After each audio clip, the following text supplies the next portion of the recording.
Okay, let's unpack this. I want you to close your eyes for a second.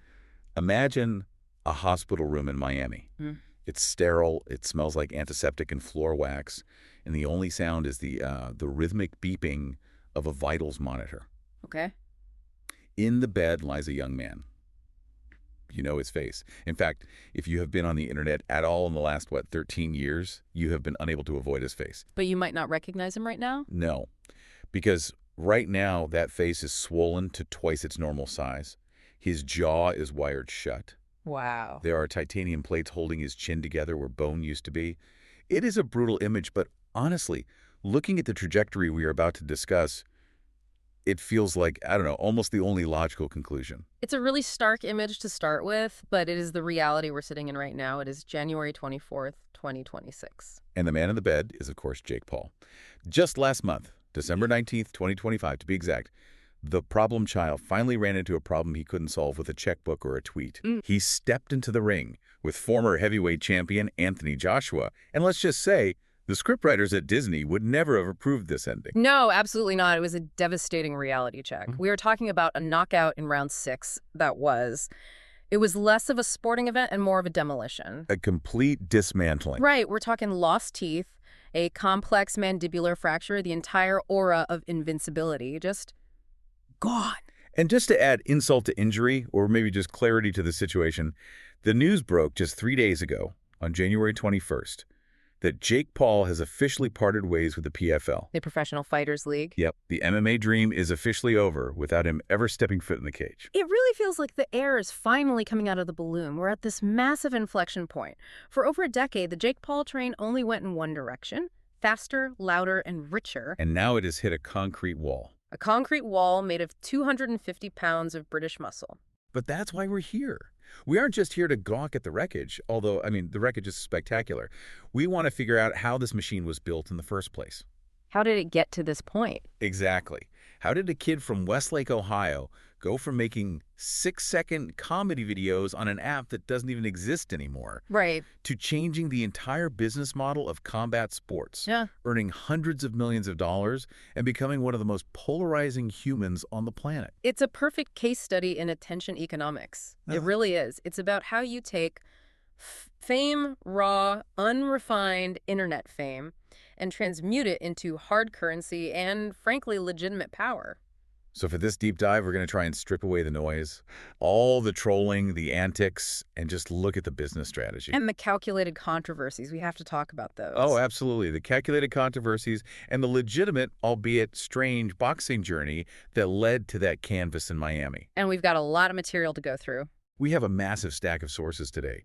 We're pulling from biographies, financial filings, fight records from BoxRec, controversy timelines, and news reports ranging from 2013 all the way up to this week in 2026. So we're going all the way back Let's rewind the tape. Let's go back to the beginning. to the Vine era. The Vine era. Rest in peace. Vine. September 2013. Do you remember Vine? Vividly. Oh, yeah. And honestly, I think people underestimate how crucial that specific platform was to forming Jake Paul's entire media brain. I think so. I do. It wasn't just YouTube, but shorter. It was a pressure cooker. Right. You had 6 seconds. That was it. That was the hard limit. And that constraint is actually crucial to understanding his entire psychology. In a 6-second loop, there's no time for nuance. There's no time for a slow build or context or character development. You have to be loud, you have to be fast, and you have to be immediately visually arresting. It's basically a jump scare mixed with a punchline. That's all you had time for. Exactly. It trained him to prioritize high-impact, low-context content. If you weren't screaming or falling down within, half a second, people just scrolled past. So it rewired his brain. It taught him to value velocity over quality. 100%. And he was frighteningly good at it. The numbers prove it. By the time Twitter shut Vine down, what did he have? 5.3 million followers and 2 billion views. 2 billion. Just say that number out loud. It's a number that is hard to wrap your head around for a teenager in Ohio making prank videos. It really is. It proved he had an instinct for the algorithm before we really even talked about the algorithm in the way we do now. Yeah. He knew what made people look. And that talent, or curse, depending on how you view it, punched his ticket to the big leagues. Or rather to the Magic Kingdom. The Disney Channel. This is the part of the story that always feels like a fever dream when you look at where we are now. It's so bizarre to think about. Jake Paul, the guy with the titanium jaw who fights heavyweights, was Dirkman on a show called Bizaardvark. Which was, I mean, it was a pretty meta-casting choice, really. Disney wasn't stupid. They saw those 2 billion mind views and thought, we need to capture that audience. We need a piece of that. A piece of that. So they cast him as a character who was a daredevil video creator. He was essentially playing a Disney-fied version of himself. But this is where the friction started. You can't just import an internet chaos agent into the most controlled corporate environment on Earth and expect it to go smoothly. You know, that's like putting a wolf in a petting zoo. Exactly. You have the squeaky clean Disney ecosystem on one side, and then you have the reality of what Jake Paul was becoming in his actual life in West Hollywood. And that brings us to The Neighbors. The Neighbors. That was the catalyst, wasn't it? It was the flashpoint. I went back and read the reports from KTLA from that time, just to refresh my memory. This wasn't just, loud music. Oh, no, it was way beyond that. This was setting furniture on fire in an empty swimming pool. This was fans showing up in droves, blocking traffic, turning the street into what the neighbors literally called a war zone. A war zone. And that's the moment the Bat Boy brand overtook the Disney Kid brand. It happened in real time on the local news. So in July 2017, the split happens. Yep. Disney released a statement saying it was a, quote, mutual decision to part ways. Which is always corporate speak for, we fired him. Right. And later, Jake was pretty candid in The Hollywood Reporter, claiming he was essentially fired. He said the KTLA news segment about the neighbors was the final straw for Disney. And you can see why. But here is the pivot point. This is what's so interesting. Usually getting fired by Disney is a career killer for a child actor. It's the end of the road. You spiral. You end up on a reality show about rehab 10 years later. Yeah. But Jake, he leaned into it. He used it as fuel. Because he had built his own life raft. He didn't need the mouse anymore. He had Team 10. Team 10. The influencer house to end all influencer houses.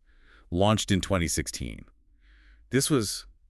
how do we even describe what that was? It's hard to define. It was a creative agency, but it was also a reality show, a commune, and a business incubator, all rolled into one chaotic mess. A content factory. That's the best way to put it. It was a content factory. And the business model was fascinating and, frankly, terrifying. It was about monetizing drama. That was the product. The conflict was the product. They lived together in this massive mansion. They filmed everything. And the fights, the breakups, the pranks, whether real or manufactured, that's what they sold to their audience. And the anthem of that era was It's Everyday Bro, May 2017. Oh, my God. A true cultural artifact. 70 million views in a month. It went platinum. But, and this is the key detail, it was the third most disliked video on YouTube at the time. Which he probably loved. Of course he did. People hated it. They mocked the lyrics, the flow, the infamous England is my city line. But in the digital economy, hate pays just as well as love. Sometimes it pays better. Engagement is engagement. Right. If you're commenting to say how much you despise the song, you are still boosting the video in the algorithm. Jake understood that controversy was a growth strategy long before others did. But Team 10 wasn't just fun and games and bad rap songs. There was a dark underbelly there that we have to talk about. Yeah, there absolutely was. It got pretty ugly. Specifically with the Martinez twins, Ivan and Emilio. Right. They left Team 10 in November 2017, and then they just dropped a bombshell vlog. It was pretty damning. They accused Jake and the whole team of relentless bullying and racism. But the details were bad. They were ugly. They claimed Paul targeted them because they were Spanish. He'd conflate them with Mexican stereotypes, use slurs, destroy their property for content, and they also alleged financial control, too. What was that about? They said they were told they couldn't open their own bank accounts because they were immigrants, which is not true, and that all their money had to flow through Jake's accounts. So it sounds less like a collab house and more like a digital sweatshop. It revealed the power dynamic, didn't it? Jake wasn't just a roommate. He was the king of the castle. He was the landlord, the boss, the bank. And Team 10 eventually dissolved as members just left one by one, all citing toxicity in this kind of behavior. But by then, Jake had already extracted the value. He had the audience, he had the notoriety, he had the villain persona. And he was ready to monetize that notoriety in ways that, quite frankly, got him into a lot of legal trouble. This brings us to Section 2. Monetizing outrage. Because before he was a boxer, he was pitching some let's say, questionable products. Questionable is putting it very politely. Let's look at Edfluence in 2018. Right. The pitch was basically, I'm rich and famous, pay me $7, and I'll give you the secret roadmap to be an influencer. It was called the financial freedom movement at one point, too, which is just, wow. And kids, his young audience, they were stealing their parents' credit cards for this. And what did they get for their $7? Nothing. Basic tips you could find on Google in 5 seconds. Be consistent, use good lighting. And there was the promise of joining Team 1000, this elite inner circle that, of course, never really materialized. The whole site eventually just shut down in 2020. It was a cash grab, plain and simple. Yeah. Targeting kids. And that pattern just continued. Then there was Mystery Brand in 2019. This was peak loot box era on YouTube. Oh, I remember this. He was promoting a gambling site aimed squarely at kids where you could pay real money to open a digital box and maybe win an iPhone or a Lamborghini. Spoiler alert, you didn't win the Lamborghini. Never. And then, as we moved into the 2020s, he jumped on the crypto bandwagon. Of course he did. The Safe Moon pump and dump allegations. He was named as a defendant in a class action lawsuit for that, and the SEC actually came after him. They did. They charged him in 2023 for undisclosed sponsorship of cryptocurrencies like Tron. And he had to pay, what, $400,000 to settle that? $400,000, yeah. It just paints this picture of someone who is willing to sell anything to his audience. He viewed them as a resource to be mined, not a community to be fostered. Absolutely. But while the business practices were shady, his behavior in the real world was getting even more chaotic and, honestly, dangerous. The George Floyd protests in 2020. This is a moment that really sticks out in his timeline of controversies. The Arizona Mall incident. Yeah. May 2020, the country is just reeling. Protests are happening everywhere. It's a hugely tense moment. And Jake Paul is filmed inside a mall in Scottsdale, Arizona, that is actively being looted. His claim was that he was just documenting it as a public service. But the optics were just horrendous. He's walking around a P.F. Chang's, and he's inside the mall while people are smashing windows. It looked like he was reveling in the chaos. And he got charged for it. Criminal trespass and unlawful assembly. Which directly led to an FBI raid on his Calabasas home in August of 2020. I mean, just imagine that visual. FBI agents in full tactical gear, carrying firearms, raiding the home of a YouTuber because of what he did at a protest. They seized a bunch of firearms from the property.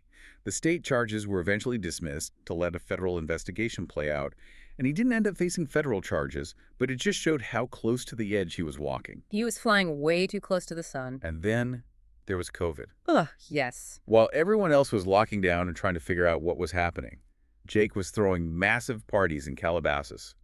This was July 2020. No masks, no social distancing, just hundreds of people packed into his house. There was heavy machinery in the yard for stunts. The mayor of Calabasas was publicly furious. And when he was asked about it by the Daily Beast, he just doubled down and called the virus a hoax. He spread misinformation about masks. He was actively positioning himself as this anti-authority, anti-science figure. He wanted to be the villain. And we also have to address the most serious allegations that have been made against him. The sexual assault accusations. Right. In 2021, a woman named Justine Paradise alleged he forced her into oral sex at the Team 10 house. Another woman, Rayleigh Lawley, had accusations as well. And Jake denied these vehemently. He put out a statement calling them 100% false. But in the court of public opinion, for many people, this was the point of no return. And yet, and this is the key thing we need to analyze, he didn't get canceled. He did. In fact, he somehow managed to use this collective villain persona to pivot into a sport where being the bad guy is actually a job requirement. In boxing. It seems so obvious in retrospect, but back in 2018, it was a complete joke.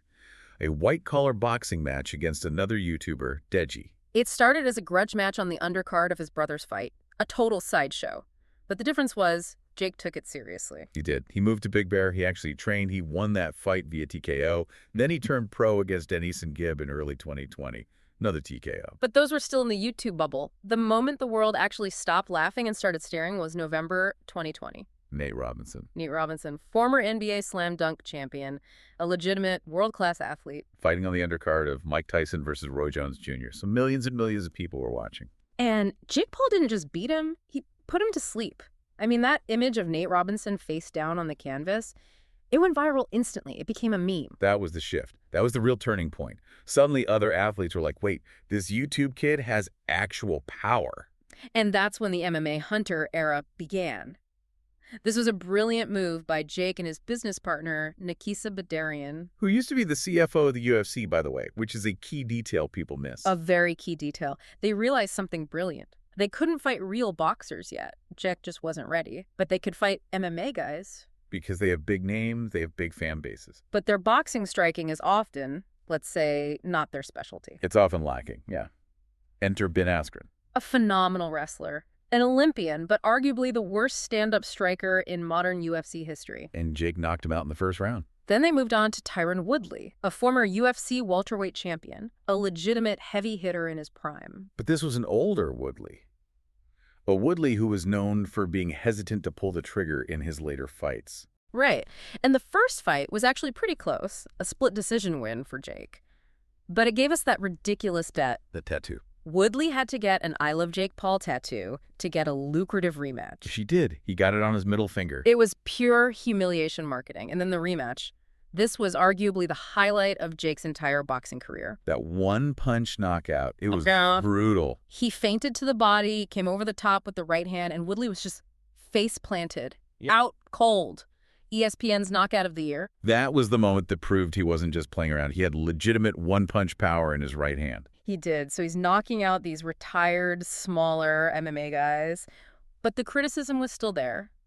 He still hadn't fought a real boxer or legend who could actually strike. Until Anderson Silva, October 2022. The Spider. Yes, he was 47 years old, which is a huge asterisk, but he is considered by many to be the greatest striker in combat sports history. And he had been boxing recently and looking good. And Jake beat him. Unanimous decision. And he even dropped him in the final round with a beautiful short right hand. That was the moment where even the boxing purists had to begrudgingly say, okay, the kid has some legitimate athletic ability. But the question remained, can he box a boxer? The big question. Enter Tommy Fury, February 2023. Tyson Fury's little brother. A reality TV star, sure, but a legitimate pro boxer who had been doing this since he was a kid. And this was the first real reality check. Jake lost. He lost. It was a split decision. He did score a knockdown in the 8th round, which saved his face a little bit. It did. But Tommy outboxed him. He controlled the distance with his jab. He was more fluid. He showed the difference between learning to box in your 20s and doing it your entire life. But here's the interesting thing about Jake Paul. He didn't quit. He didn't take his ball and go home after his first loss. No, he did the opposite. He doubled down. He came back and beat Nate Diaz, another aging MMA legend, though smaller and known more for toughness than power, in August 2023. And then he did something really unexpected. He went back to the minor leagues. Right. He fought Andre August and Ryan Borland, late 2023, early 2024. And if you're asking who, that's the point. These weren't famous guys. These were journeyman boxers with decent records. And he fought them to gain experience. He said he wanted rounds.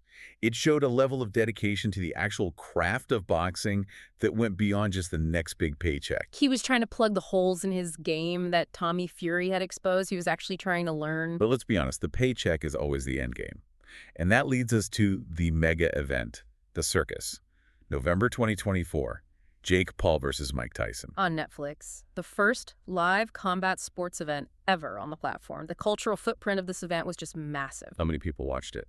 They reported 60 million households tuned in, but let's be honest about the fight itself. We have to be. Mike Tyson was nearly 60 years old. He came out looking scary in round 1, throwing those big hooks, but his legs were gone by round 2. It was kind of sad to watch. It was hard to watch.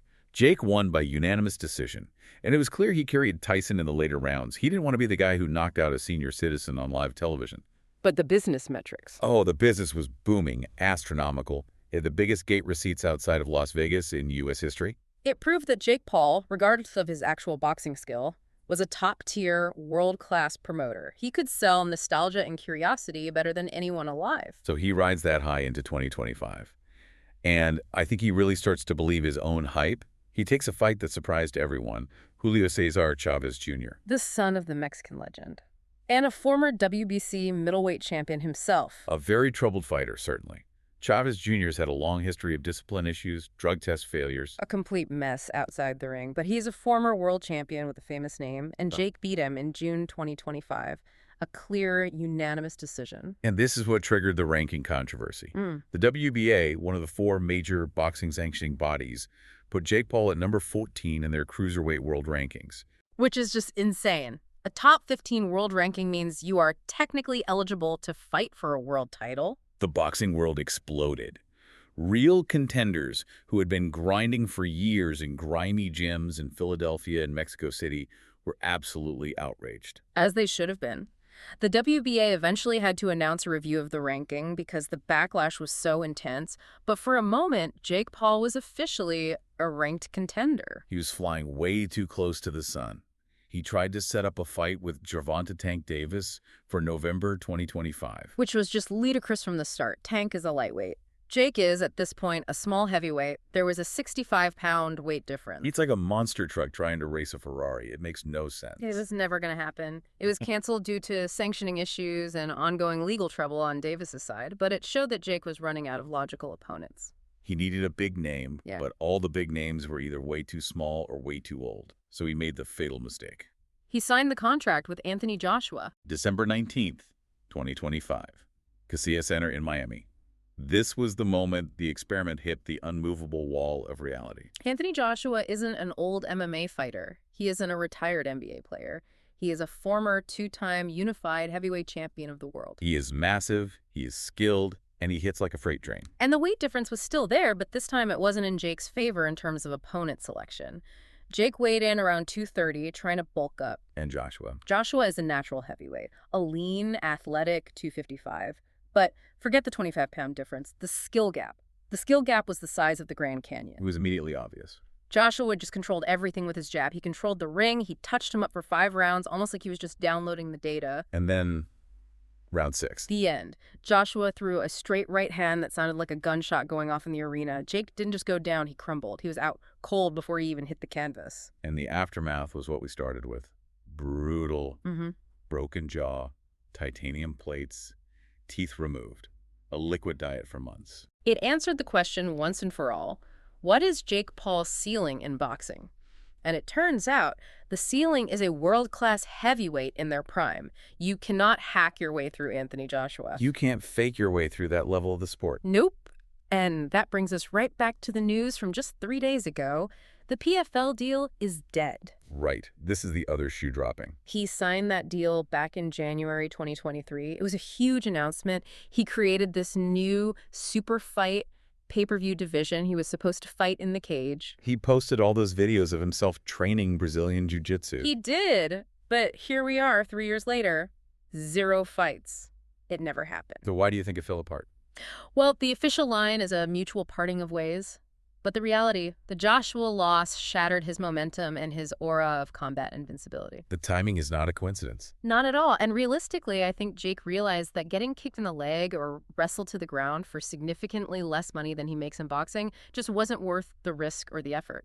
The MMA dream just died on the vine. But here's the crazy part. Even with the broken jaw, even with the PFL failure, the business empire is still thriving. Oh, it's bigger than ever. We have to look at Section 6, the business empire. It's not just about him getting punched in the face anymore. It's MVP Most Valuable Promotions. And this is arguably his greatest contribution to the sport of boxing. He and Nakisa Badarian signed the legendary female champion Amanda Serrano. And they took her from making, what, tens of thousands of dollars a fight? To making 7 figures. They co-promoted the Katie Taylor versus Amanda Serrano fight at a sold-out Madison Square Garden. Sports Illustrated Fight of the Year. The first time 2 women had ever headlined a boxing event at MSG. You cannot take that away from him. He used his massive platform to get women boxers paid what they deserve. He put eyes on Amanda Serrano that she never would have had otherwise. That is a tangible, positive legacy. And then there's all the venture capital stuff. Better, the sports betting app. It's a fascinating company. They focused on micro-betting, betting on every single pitch in a baseball game, every play in football. They raised over $100 million in funding. $100 million. And W, the personal care line he launched at Walmart. Body wash for Gen Z. Simple concept, but it got a venture capital valuation of $150 million. And then there's Anti-Fund. This one is wild to me. He's investing in defense tech like Enderal Industries. Yeah, that one threw me for a loop, too. Jake Paul investing in military contractors. Yeah. But it shows he's diversifying. He knows that fame is a depreciating asset. He's trying to build a Berkshire Hathaway of influence. That's a great way to put it. He wants to be a billionaire, not just a rich kid who got famous on the internet. Let's pivot to the personal side before we wrap this all up. Because his personal life is just as loud and calculated as his professional one. The relationships. Let's start with Tana Mungo. The fake wedding. 2019. It was pure performance art. They had MTV cameras there. They charged $50 for the pay-per-view. And they never got a marriage license. It wasn't real. It was a brilliant commentary on celebrity weddings and how fake they can be. They monetized the absurdity. But now he's engaged to Judah Leerdam, the Dutch speed skater. And that signals a real shift, I think. He's moving away from the chaotic influencer dating pool to a serious power couple dynamic. She's a world-class Olympian. She brings a level of discipline and legitimacy to his orbit that wasn't there before. And the politics have become more pronounced. He endorsed Vivek Ramaswamy and later Donald Trump in the 2024 election. Which makes perfect sense for his brand. He's tapping into that anti-establishment, right-leaning, young male demographic. He wants to be the voice of the disenfranchised bro. Then there's the move to Puerto Rico. Well, that's primarily for the tax breaks, right? Act 60. Explain that. It means if you're a resident, you pay zero capital gains tax. If you are making the kind of money he is from crypto and fights, that literally saves you tens of millions of dollars a year in taxes. But he also set up his main training camp there. He's trying to build a little fiefdom for himself down in Dorado. He is. In a recent curveball, this was February of last year, 2025, he finds out he has Jewish heritage. Yeah, through his maternal grandmother. He even had a bar mitzvah. He wore the kippah, the whole thing. It's just another bizarre layer to a very complex, contradictory public identity. He contains multitudes, as they say. He certainly does. So here we are. It's January 2026. The problem child has a broken face. He's out of the PFL. He's lost decisively to Tommy Fury and Anthony Joshua, the two real tests he faced. But he has made a fortune. He completely disrupted the entire boxing industry. He proved that you don't need the old gatekeepers like Bob Arum or Eddie Hearn to sell a massive fight. You just need a phone and a villain arc. That's all it takes now. So the final question is, does he come back? Do you take the titanium plates and the hundreds of millions and go sit on a beach in Puerto Rico with your Olympian fiancé? Or is the addiction to the spotlight just too strong? History tells us that guys like Jake Paul, they don't retire quietly. He is an addict to attention. That's the fuel he runs on. But the comeback trail now is steeper than it's ever been. It's so much harder. He can't go back to fighting basketball players or 48-year-old MMA guys. The world has seen him fight a real champion and get absolutely crushed. The mystique is gone. So now it's just the sport. Now it's just the sport. And the sport is brutally unforgiving. It certainly is. From Disney sets to a hospital bed. It's been a wild, wild 13 years. Yeah. And honestly, whether you love him or you hate him, you watched him. You did. And that was the plan all along. Exactly. He won the game of attention even if he lost the fight. That's it for this deep dive. We'll be watching the recovery and the inevitable next move very closely. Thanks for listening. Stay